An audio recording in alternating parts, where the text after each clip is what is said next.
Surfest is one of Newcastle's biggest sporting events, and this year it'll even have a particularly Newcastle look, with locally based company Cooter Lines coming on board as the official clothing supplier. Cooter also backs 50 of the world's surfers and will invite many of them to take part. Our qualifying series surfers will be attending. The Scholastics and the Opens, they're all in there, yes, definitely. And while which surfing legends will be in the expression session is a closely guarded secret, organisers have revealed that the Pro Junior competition will be internationally rated for the first time and that the Mark Richards Pro will have a major draw card. We have had commitment from Mark Occhilupo, reigning world champion, that he will be competing in Newcastle. Occhilupo first won the event in 1986. In 1997 he won again, starting a comeback that would eventually take him to the world crown. Surfest begins on the 16th of March.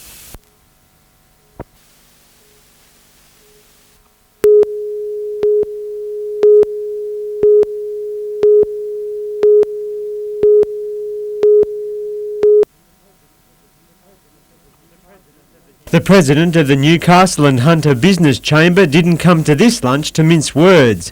The first on the hit list, the Hunters Labor politicians, who Mr Murphy says should be taken to task over how little of the state's revenue raised in the Hunter is ever returned. And we've got the Hunter Water Corporation pays dividends of $40 million. What do we get back? The money's generated here. We provide the highest percentage of power for the state. Why don't we turn off the power stations and say give us a better return on our investment for a period of time? And who's got to be responsible for that is the local politicians. They're voted to do a job, and we want them to show some results for us.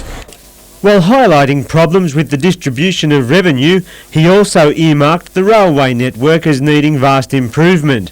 After speaking about a very fast train for passengers, he attacked the extent of the network for carriage of bulk goods like coal. We don't efficiently move coal down from the northwest areas. We've also got some big coal deposits down in the central coast area, and we don't have an efficient transport system to be able to get that into the port of Newcastle and have it as a main distribution port. And he also called for more efficient local government in the Hunter, especially between Lake Macquarie and Newcastle. There should be an amalgamation of councils. We think that we're over-governed. Boundaries are being crossed every day by people going to work. Why have we got to have individual councils working in so many different areas in one region? We've got to get better economies of scale.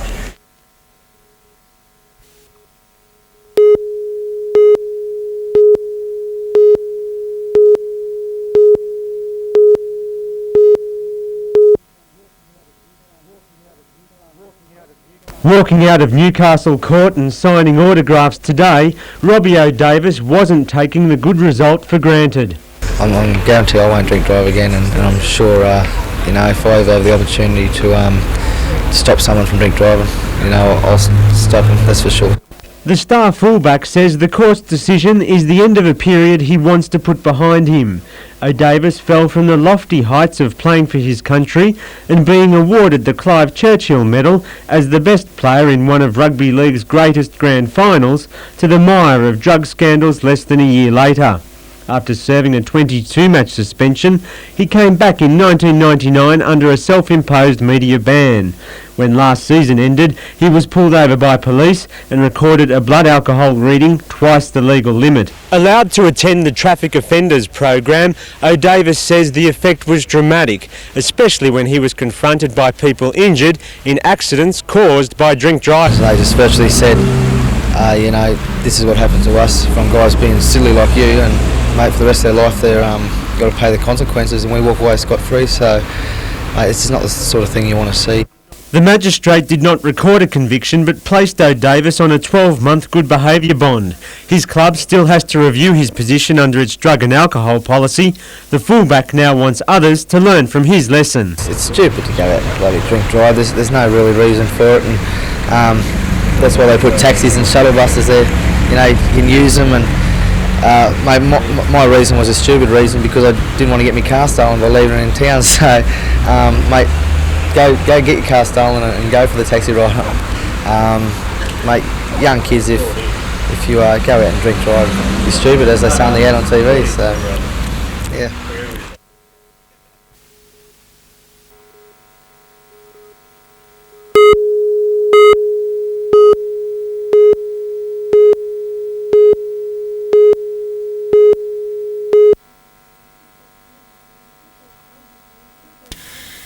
blue-green algae blooms infesting the Myall Lakes over the past few years has prompted a call to arms for local residents. A public meeting has been called in an attempt to solve the problem.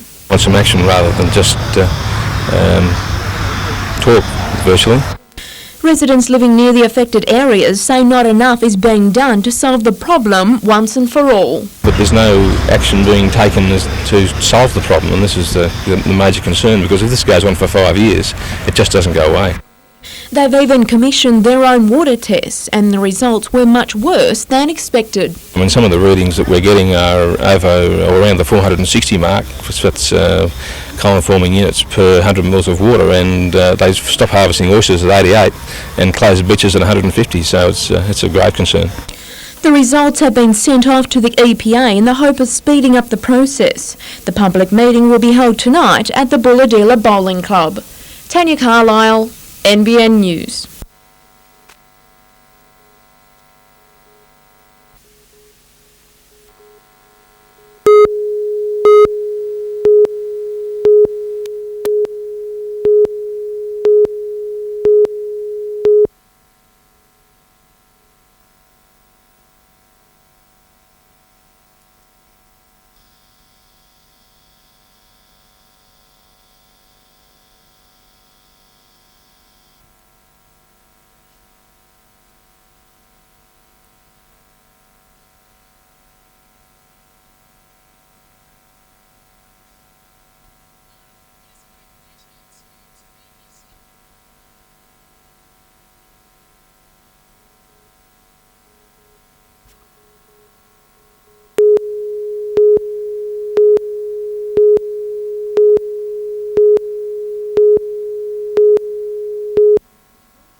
Like thousands before them, the Hunters sacked textile workers have been forced to suddenly reassess their job prospects. And for many, it's a crisis they're facing later in life. I'm 47. I mean, kids can't get jobs when they're out of school. You know, they're just so there's no hope for us. You know, once you're over 30, I think, you know, no one wants you. Anyone who loses their job in an area with high unemployment who's in the over 45 category has a much lower chance of getting re-employed. Like many others, these national textile workers are being offered a multi-million-dollar retraining package by the federal government. It's a scheme which economists say is only useful if it considers the long-term prospects for employment. Well, it's very hard for people who've worked in steel or who've worked in textiles because, quite frankly, it's unlikely that the same level of employment is going to be achieved. So we really are asking them to switch, but we should be giving them a lot more advice as to what they should switch to. Mr Dennis presented his Newcastle University research to a federal government standing committee today, which is collecting information about the problems facing older people looking for work. Increasingly, it seems to our committee, as we've gone throughout Australia, is that we need a particular base emphasis on computer literacy for people in that particular age group. The committee will hear more submissions tomorrow. Vanessa Spark, NBN News.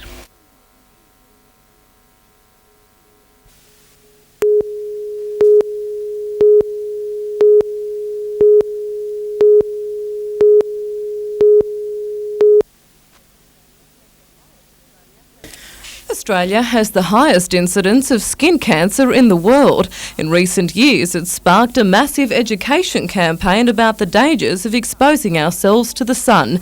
But it's also behind the emergence of so-called specialist skin cancer clinics, a move that's drawn scepticism from a leading skin specialist in the Hunter. The problem's very obvious. First of all, you misdiagnoses if you haven't been trained properly. The second thing is you don't know all the treatment options that are available. And often they may end up having surgery where they don't need surgery. The specialist dermatologist says these clinics are often staffed by doctors whose qualifications fall well short of being classed as specialist. But of more concern is the outcome for unsuspecting patients, all too frequently referred to these clinics. I think if people realise they're not being treated by specialists in the clinics and want to be treated there, there's not a problem. But a lot of the clinics do not offer any more than their general practitioner does.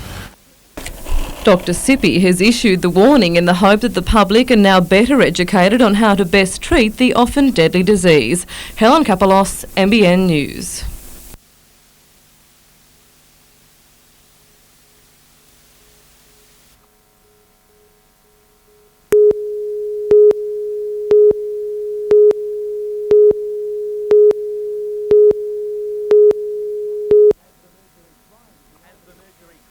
As the mercury climbed beyond the mid-30s, few would jump at the chance of playing 90 minutes of soccer tonight, but the Breakers think it might just be the best conditions for the clash with the Spirit. They've got a few injuries and a few problems, and hopefully the players that come in certainly won't be match fit for National League at first grade pace, so hopefully they will knock up a bit in the second half. In fact, the Northern Spirit is without 2 Socceroos and several others through injury. Newcastle, on the other hand, has lost 2 players to suspension, but get Andy Harper back from his enforced 1-week layoff. Harps probably owes the blokes something, so hopefully he'll go out and put 2 games worth into one. Greg Owens also comes into the run-on side after his match-winning performance against Wollongong last weekend, but it'll take a performance from the whole 14, with competition points crucial. Just 2 points separate the Breakers, who are equal third, from teams on 7th. We're coming into a reasonable run at home of home games that are reasonably kind to us, and they're the games that we just must win at home.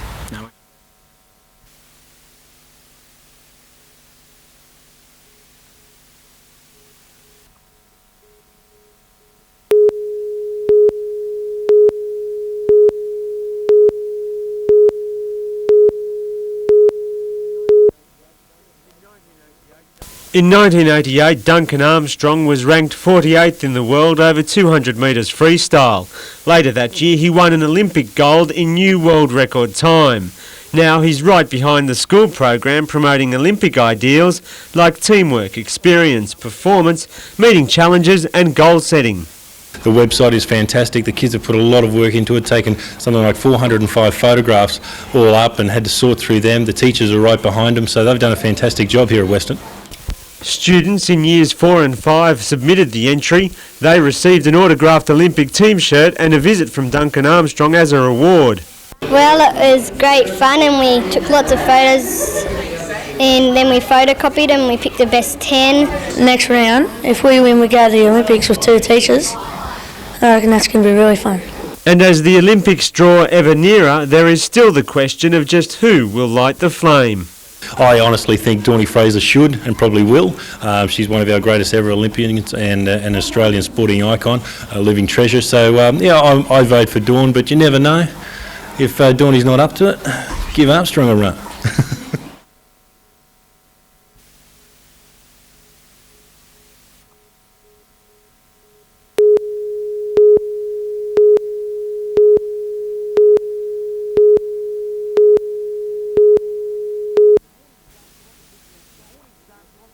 The morning sun positively shone off the waters around Salamander Shores, but for those in the water there was little time to take in the view. The 1 kilometre opening leg, the first of an exhausting 3rd round of the State Defence Force Triathlon Series. Once on land, a 30-kilometre cycle followed. It's the 14th such race hosted by Williamtown RAF Base that saw around 85 competitors, including those from police, emergency services and civilians. But there is nothing quite like the rivalry between the Navy, Army and Air Force. In the women's, Karen McNamara led the way for the Air Force in the long course race, going on to win in a time of 1 hour 52 minutes 14 seconds, while Doug Stewart made it a RAF double, winning the men's. And in the Pacific Rim International Yacht Challenge, it's been taken out by one of 2 Russian crews taking part. Consistency was what secured them the crown. The Russian winners didn't actually win any of the 12 races contested, but with a number of top placings, they squeezed home overall by 1 point from the 2 New Zealand teams who filled the minors. The 2 Australian crews finished 6th and 7th.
The Toukley waters are usually calm and have become a popular destination for sailing.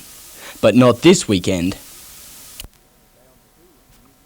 Round 2 of the New South Wales Outboard Championship starts tomorrow, and today competitors had the chance to warm up their engines. We ran this engine last weekend. It seemed to perform well in the last race of the weekend, so we're looking forward to doing a bit more testing today and preparing for tomorrow. And lucky they did. Craig Bailey, who's currently coming fourth in the National Formula One Series, was aiming for a clean sweep of this event, but ran into problems with some temporary engine trouble. But Bailey says he'll be back on the water tomorrow to get some race practice against local man Ron Beasley, who's one place ahead in the Formula One Series. And if Bailey can't make his mark this weekend, there's always next week. Next weekend in Sydney I race at St George Motorboat Club, that's my next round, and then a week off, and then the next round is in Albury. Another 20 outboard contenders are expected to come along tomorrow to try to claim the second round of the state title. Adam Harper, NBN News.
The Hunter Branch boasts some of the country's best surf life-saving talent. Just take a look at the Open Ironman. Belmont Swansea's Adrian Tobin showed the form that carried him through the National Surf League Series this summer. While clubmate Josh Blair was also lurking, just a week after coming third in the One Summer Series. And it was the latter that cruised home first. Tobin not far behind. It was a little more frantic in the nippers. In contrast, the Masters competitors get their chance tomorrow. Indoors, and the State Netball Championship started today in Newcastle. Of interest, mixed teams are featuring, with the guys getting into it today. It also finishes tomorrow.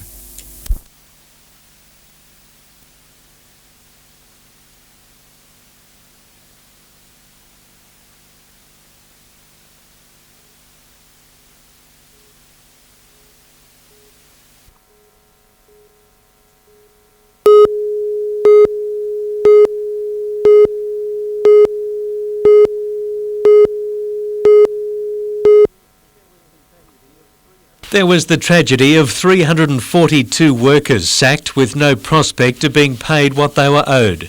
Drama as the workers fought back. Elation as Prime Minister Howard brokered a $6 million rescue package. And controversy as other sacked Australian workers went without help. Today, some of the former workers travelled to Newcastle to meet with independent filmmaker Russ Herman, who showed them his latest production about the long-running Oakdale mine dispute.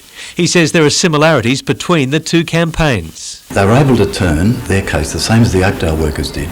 They turned it into a special case. And that's the ultimate thing. It's something that the Melbourne textile workers haven't been able to do. And I certainly take my hat off to the Rutherford people, because they know how to win a battle. That's why we're here today, to support the Oakdale film and to start our own film going today. Herman will start filming at the picket line this week. Meantime, after talks between unions and the company's main creditors today, it's expected workers will be paid next month. Paul Lobb, NBN News.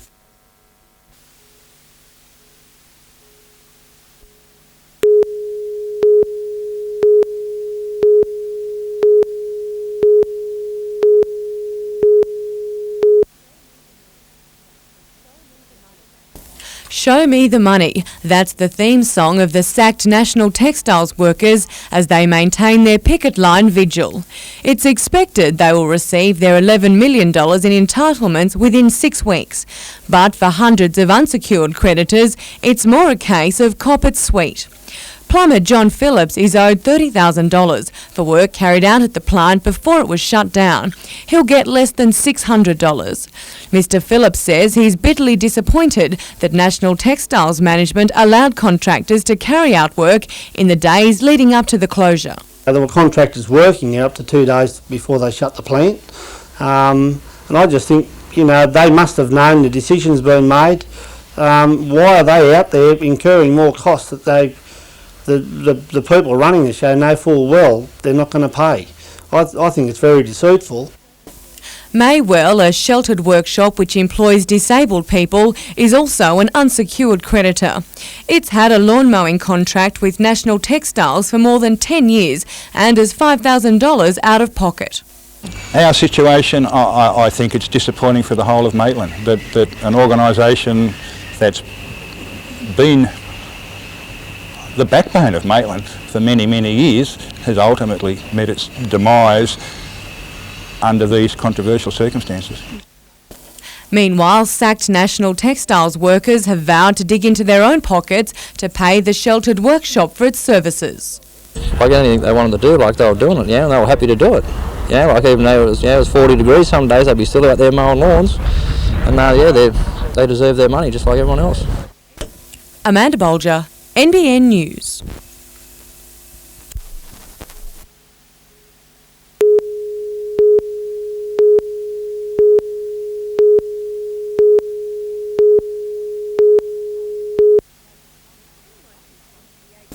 Anyone who thinks the age of romance is long gone only had to look as far as Florence today.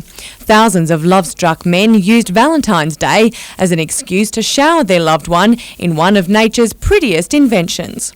Tradition reigned with red roses yet again proving the most popular, but some men were given less than subtle hints from their headstrong sweethearts. She wants gerbils, that's what she asked for, so yeah, that's what I'm going to get her, so should be in the good books now, hopefully.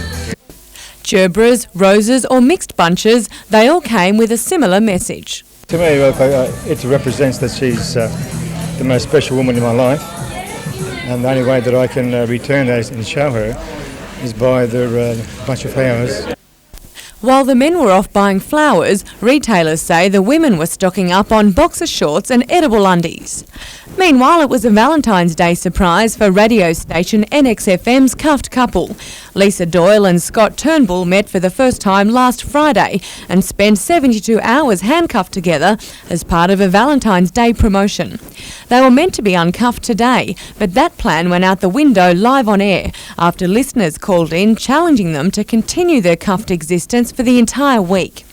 There was plenty of initial resistance, with the pair less than enthusiastic at the thought of spending more time chained to each other, but the lure of an extra $1,500 proved too strong.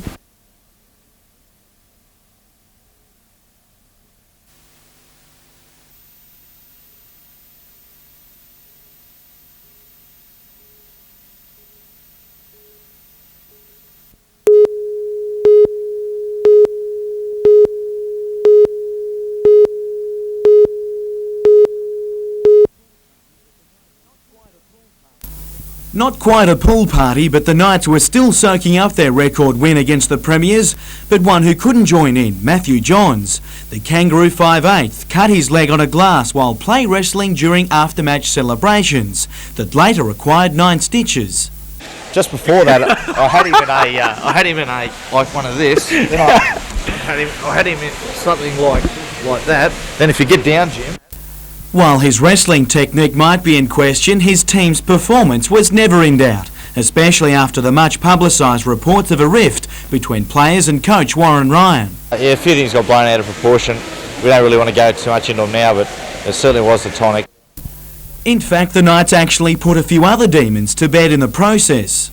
In the past, the Knights have had 2 evils. One's wet weather football and the other one's night football, and we had both the other night, and we turned up and we had a record win over the Premiers. Warren Ryan could see the lighter side of Matthew's misadventure as well, considering Johns won't miss next weekend's match and because his team is back on track. To put them away by such a margin in those conditions, I just think it spoke volumes for the quality of our football or the improvement within the space of a week. Amazing, really. That'll really, kick-start a great season for us. I'm sure we're on our way now. Jim Callanan, NBN News.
Nothing was stolen when thieves first raided Burton Road Cottage midway through last year, but it was an ominous sign of what was to come. Since then, a second break-in saw more than $3,000 in equipment stolen, with around $5,000 in electrical goods going in the third and latest raid at the weekend. While volunteers did their best to patch up the damage today, it's all taking an inevitable toll on staff and those they're trying to help. Amongst the association and the clients that come here, they're feeling a little bit downhearted at the moment, and you lose a bit of enthusiasm when these sorts of things continually happen to you. It's also hitting the bank balance hard. After the second break-in, thousands were spent securing the cottage, and now much more will have to be spent on additional measures and getting the program back on track. We can't do most of the programs at the moment because they've stolen things like microwaves, videos, toasters, toaster ovens, all the things that we generally use on a day-to-day basis. Staff only hope the equipment will somehow be returned.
The twisted wreckage was testimony to the impact of the collision.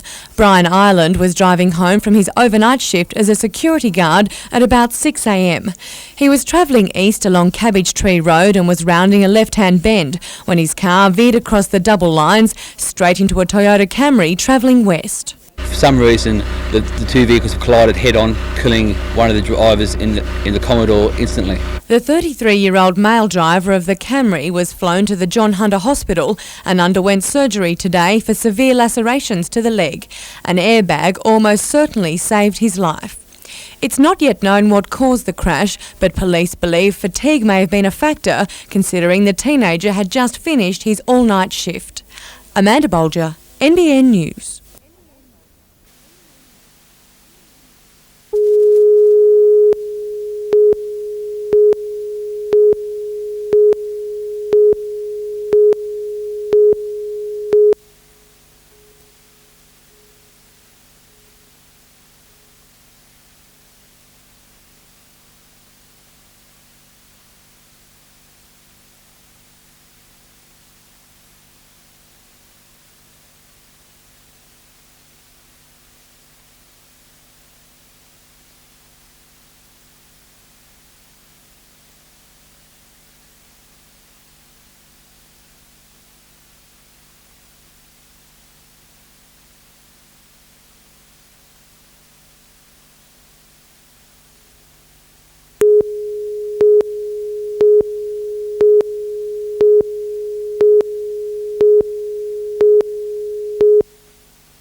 We're still to make some final conclusions, but we're certainly satisfied that the information we have to work with will get us an outcome.